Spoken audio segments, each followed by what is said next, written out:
Bonjour à tous, dans cette petite leçon du dégustateur, je voudrais vous parler du rosé, pour vous donner quelques clés pour mieux le comprendre, mieux le déguster peut-être, mieux l'apprécier.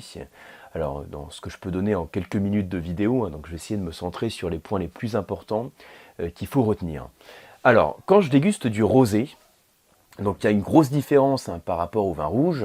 On va commencer tout doucement. La grosse différence qu'on a, c'est le niveau de couleur. Effectivement, quand j'observe le rosé, la différence que l'on a, c'est que l'intensité colorante est moins prononcée. Donc la question qu'on peut se poser, c'est pourquoi cette intensité colorante est-elle moins prononcée? Qu'est-ce qui joue, qu'est-ce qui fait en termes de fabrication, de vinification, qu'on a cette couleur qui est peu prononcée? Alors pour l'instant, je commence doucement, je vous donne quelques bases, je pense que c'est des choses que vous connaissez pour la plupart d'entre vous, mais c'est aussi un prétexte pour ensuite vous parler de la dégustation du rosé et du niveau de tanin. Tout ça en quelques minutes, ouais, on va faire très fort. Donc, l'intensité colorante, effectivement, elle est pâle. Pourquoi? Parce qu'en termes de vinification, qu'est-ce qui apporte la couleur au vin rouge? Vous le savez, pour la plupart, qu'est-ce qui apporte la couleur au vin rouge? Ce sont les peaux. Donc ça veut dire que quand je fabrique un vin rouge, quand je vinifie un vin rouge, le principe c'est que je mets la peau du raisin en contact avec le jus. Cette peau du raisin qui est mise en contact avec le jus, c'est exactement comme quand on met du thé dans de l'eau chaude, ça diffuse de la couleur. Donc ça diffuse des pigments colorants. Ça veut dire qu'au bout d'un certain temps, je ne vais pas être plus précis que ça, je veux dire simplement au bout d'un certain temps, ces peaux en contact avec le jus vont transmettre de la couleur. Et plus on attend, comme pour le thé dans l'eau chaude, plus la couleur va être intense, plus elle va être soutenue. Donc ça veut dire que si je veux avoir un vin comme ça qui a une couleur qui est peu soutenue, le principe, c'est comme si je voulais un thé qui a une couleur qui est peu soutenue. Le thé, ça veut dire qu'il faut vite l'enlever de votre tasse. Donc pour le vin, c'est la même chose. On va faire en sorte d'enlever rapidement les peaux qui sont en contact avec le jus. Enlever rapidement, ça peut durer quelques heures, ça peut être 3 heures, 4 heures, 8 heures, 12 heures en fonction du type de vin qu'on va vinifier, mais on va effectivement ce temps de macération qui est plus court. Donc ça c'est le principe, c'est tout bête, voilà, il faut quand même l'avoir en tête. La grosse différence, c'est dans le principe de vinification d'un rosé, on fait en sorte d'avoir un temps de contact entre la peau et le jus qui soit limité, juste pour transmettre un peu de pigment colorant. On n'a donc pas le même niveau d'intensité colorante qu'un rouge, logiquement. Alors, ça veut dire aussi que quand je prolonge le temps de macération, je vais avoir tendance à avoir une couleur qui va être plus soutenue. Donc j'ai fait le... Alors c'est tout bête, là le dessin que je vous ai fait, c'est plein de bon sens. Alors, je ne sais pas si vous voyez bien.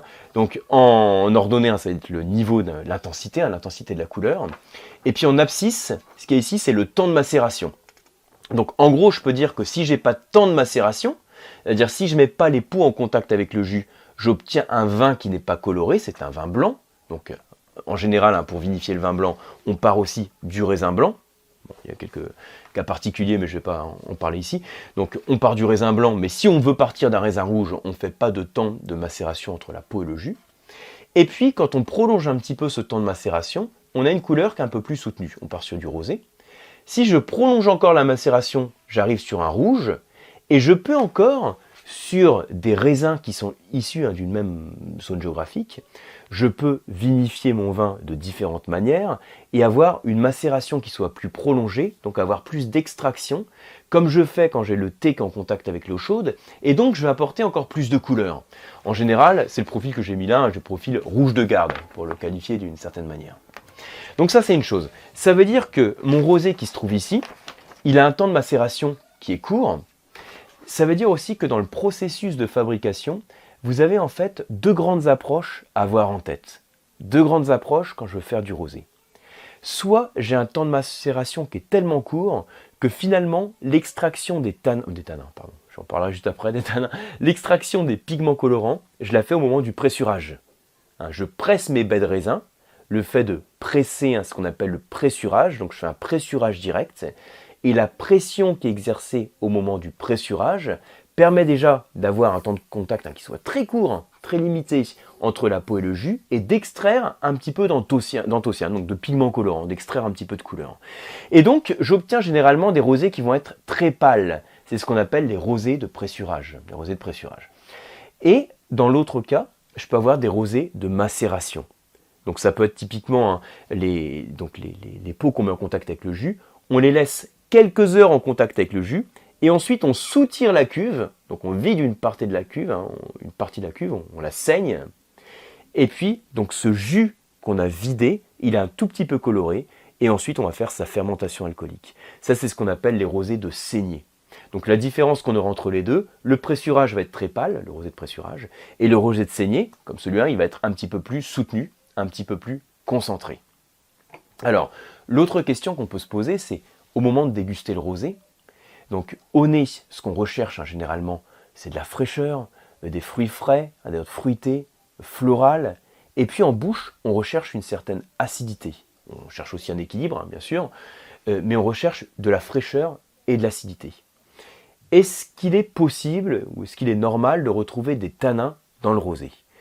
En général, on retrouve peu de tanins, on va dire. Sur la dégustation de mon rosé, j'obtiens peu de tanins parce que le temps de macération entre la peau et le jus n'est pas suffisant pour extraire des tanins. Vous savez, c'est un petit peu comme pour le thé que je mets dans l'eau chaude. Si je mets du thé en contact avec l'eau pendant quelques secondes, j'extrais de la couleur. Mais par contre, vous n'allez pas percevoir les tanins du thé. Ça ne va pas assécher la bouche. Les tanins, c'est ce qui assèche la bouche. Donc ça ne va pas assécher la bouche, je ne vais pas percevoir les tanins du thé, et c'est la même chose pour le rosé. Il faut savoir aussi que les tanins, dans notre vin, les tanins ne sont pas hydrosolubles, en tout cas c'est difficile de les extraire avec de l'eau, donc c'est généralement quand la fermentation démarre, qu'il y a donc de l'alcool qui est créé, qu'on va faciliter l'extraction des tanins. Ça veut dire que dans la plupart du temps, quand vous dégustez un rosé, vous n'avez pas ce phénomène de langue qui accroche au palais. La langue n'accroche pas au palais parce qu'on n'a pas de tanins. Ceci dit, il existe quelques rosés dans lesquels vous allez avoir un certain niveau. Alors ça reste très souple, puisque c'est pas le but du rosé non plus d'avoir une structure tannique, mais on va avoir plus de corps qui va être apporté par cette présence de tanins. Dans le vin que je déguste, donc là je suis sur un Bandol, donc un très beau domaine, j'ai une belle concentration.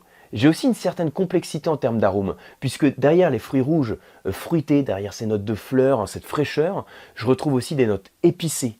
Je retrouve une certaine complexité. En bouche, c'est un rosé qui a une belle structure, une concentration, et on retrouve aussi des petits tanins, même si encore, je vous rappelle qu'en dégustation, c'est pas la caractéristique principale qu'on a au niveau gustatif.